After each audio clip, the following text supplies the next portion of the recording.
बसायचंय. तुम्हीच उद्याचं भविष्य आहात, तुम्हीच उद्याचे आज बछडे आहात, उद्याचं वाघ तुम्हीच आहात. लगेच समोर येऊन बसायचंय. सर्वांनी समोर या. सर्व युवकांना विनंती आहे, कळकळीची विनंती आहे, तुमची छोटी बहीण म्हणून सांगते, विनंतीपूर्वक सांगते, समोर येऊन बसा.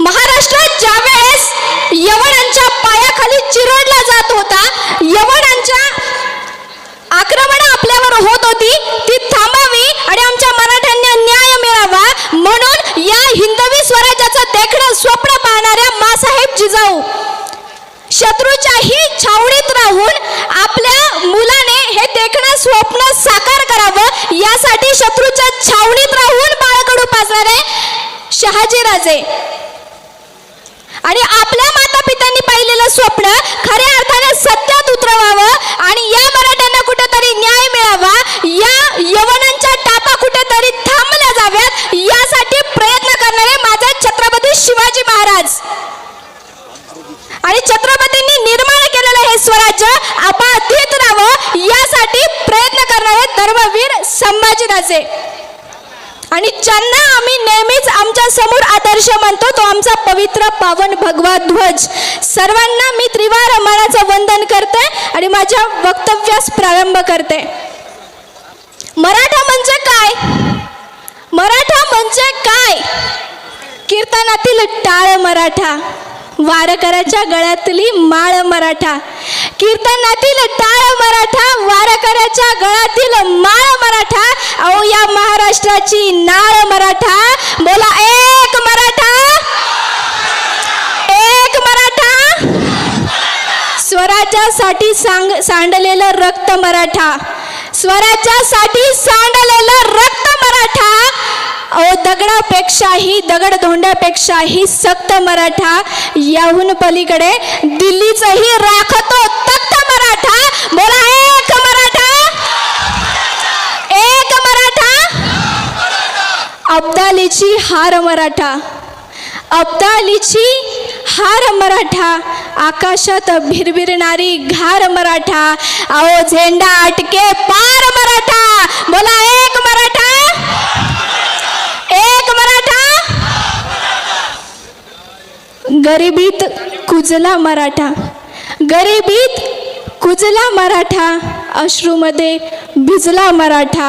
या सगळ्या यातना सहन करूनही यात मातीत रुजला मराठा.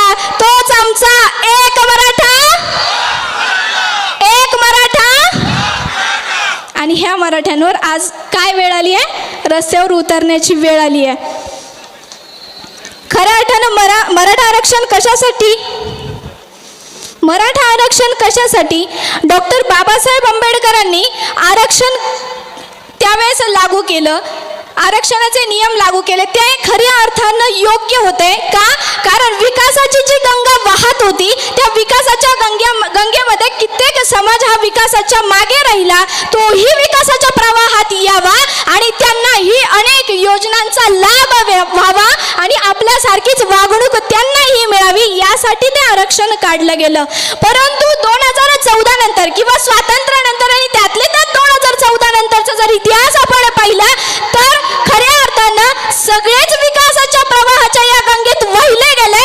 परंतु 2023चा इतिहास जर पाहिला तर या विकासाच्या गंगेत सगळ्यात मागे जो कोणी राहिला असेल तो आपला मराठा. आणि यासाठी मनोज जरांगे साहेबांनी एवढा मोठा त्याग केला आणि त्यासाठीच आज भरवली गेली ही त्यांची सभा. छत्रपतींचा इतिहास डोळ्यासमोर ठेवा. ज्यावेळेस आपल्या या राष्ट्रात, या महाराष्ट्रामध्ये, या राज्यामध्ये अशा काही घटना घडतात आणि या घटना डोळ्यासमोर आल्यानंतर प्रत्येक वेळेस प्रत्येक क्षणाला, प्रत्येक सेकंदाला छत्रपती शिवाजी महाराजांचा इतिहास उभा राहतो. इतिहासातला खूप गोड प्रसंग. एक छत्रपती शिवाजी महाराजांनी शाहिस्ते खानाची बोटं कापलेली प्रसंग सर्वांना माहिती आहे ना? शाहिस्ते खानाची बोटं छत्रपती शिवाजी राजांनी कापली होती. छत्रपती शिवाजी महाराजांनी त्याच मिनिटाला, त्याच वेळेला अख्खा उभा शाहिस्ते खान उभा फाडला असता आणि त्याला आडवा केला असता. पण पण शाहिस्ते खान त्यांच्या बेगमच्या छावणीत घुसला म्हणून तो वाचला.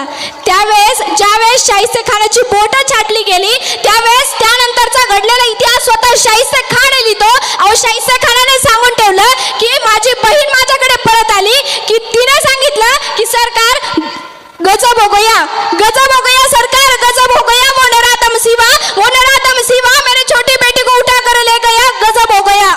आणि त्यावेळेस शत्रू असून सुद्धा शाहिस्ते खान सांगतोय ना पगली ना वो सिवा किसी की गर्दन मार सकता है, किसी की उंगली काट सकता है, वो सिवा किसी की गर्दन मार सकता है, किसी की उंगली काट सकता है, लेकिन किसी की माँ या बेटी के ऊपर कभी हाथ नहीं डाल सकता. अहो, हा मराठ्यांचा इतिहास त्या शत्रूंना माहित होता. शत्रूंना सुद्धा या मराठ्याच्या इतिहासाची शाश्वती होती. पण माझ्या याच महाराष्ट्राला, या स्वराज्याला असा काय कलंक लागला आणि अशी काय नजर लागली की ज्या महिला हक्काच्या मागणीसाठी रस्त्यावर उतरल्या त्यांच्यावर लाठीचार्ज करण्यात आला. असं काय झालं की त्यांच्यावर गोळ्या झाडण्यात आल्या. अहो, हाच महाराष्ट्र होता ज्या काळात छत्रपती शिवाजी महाराज विरोधकांच्या स्त्रियांना सुद्धा चोळी बांगडीने त्यांची बोलवण करत होते, त्यांना आईचा सन्मान देत होते. आणि ज्या ठिकाणी महिला लढण्यासाठी समोर येईल ना त्या ठिकाणी जागेवर युद्ध थांबवलं जात होतं, कारण महिला समोर आहे तिचा आदर सन्मान व्हावा म्हणून. आणि इथे तर आम्ही आमच्या हक्कांसाठी लढतोय. आमच्या महिला रस्त्यावर उतरल्या त्या आमच्या हक्कासाठी उतरल्यात आणि हक्क मागत असतानाही त्यांच्यावर लाठीचार्ज झाला. सगळ्यात मोठी लज्जास्पद बाब आहे. आणि त्याच्याहून लज्जास्पद बाब म्हणजे एवढं होऊनही पोलीस प्रशासनाच्या बाजूने बोललं गेलं, माझ्या मायमातांच्या बाजूने बोललं गेलं नाही. हे त्याहून जास्त लज्जास्पद बाब आहे. या सगळ्या गोष्टींचा उलगडा केला, या सगळ्या गोष्टी बघितल्या त्यावेळेस असं डोळ्यासमोर येतो की बाकीचा समाज, अर्थात मराठा समाज हा कधी जातीवाद करत नाही, पण बाकीचा समाज ज्यावेळेस त्यांच्या हक्कासाठी लढतो त्यावेळेस त्यांना हक्क समजला जातो. आणि ज्यावेळेस माझा मराठा समाज लढतो त्यावेळेस जातीवाद, हा कोणता विचारवंत? वारे तुम्ही विचारवंत, हा कोणता विचार? ज्यावेळेस बाकीचे लढतात त्यावेळेस तुम्ही त्याला हक्क म्हणतात आणि ज्यावेळेस आम्ही लढतो त्यावेळेस जातीवाद होतो. आम्ही तुमच्याकडे कुठल्याही प्रकारची भीक मागत नाहीये. आम्ही ना तुमचे बंगले मागतो, ना तुमची दौलत, ना तुमचे सातबारे. आम्ही फक्त मागतोय आमचा हक्क आणि तो आम्ही घेऊन राहणारच.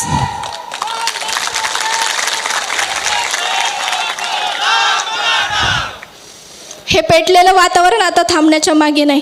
जोपर्यंत आरक्षण घेत नाही तोपर्यंत आम्हीही मागे हटणार नाही.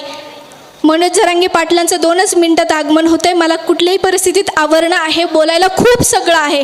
एवढे अन्याय अत्याचार आपल्यावर झालेत. महत्त्वाची गोष्ट जर पाहायला गेली तर मराठा समाजामध्ये कित्येक प्रवर्ग हा शेतकरी प्रवर्गातील आहे. शेतकरी कसा बसा त्याचा जीव जाळून, त्याचा घाम गाळून मुलांना शिकवतो. मुलंही चांगल्या मार्क्सने पास होतात, तरीही त्यांना बेरोजगार म्हणून फिरावं लागतं. हा सगळ्यात मोठा अन्याय शिक्षण व्यवस्थेमध्ये आरक्षण असण्याबाबत होतो. अशा कित्येक गोष्टी तुम्हाला साहेबांकडनं, मनोज जरांगे सरांकडनं ऐकायला भेटतीलच. पण शेवट मी जाता जाता आता एवढंच म्हणेल की पाणी आलंय हातातोंडापर्यंत, पाणी आलंय गळ्यापर्यंत, आता तुला हातपाय हलवलेच पाहिजे. पाणी आलंय गळ्यापर्यंत, आता हातपाय हलवलेच पाहिजे.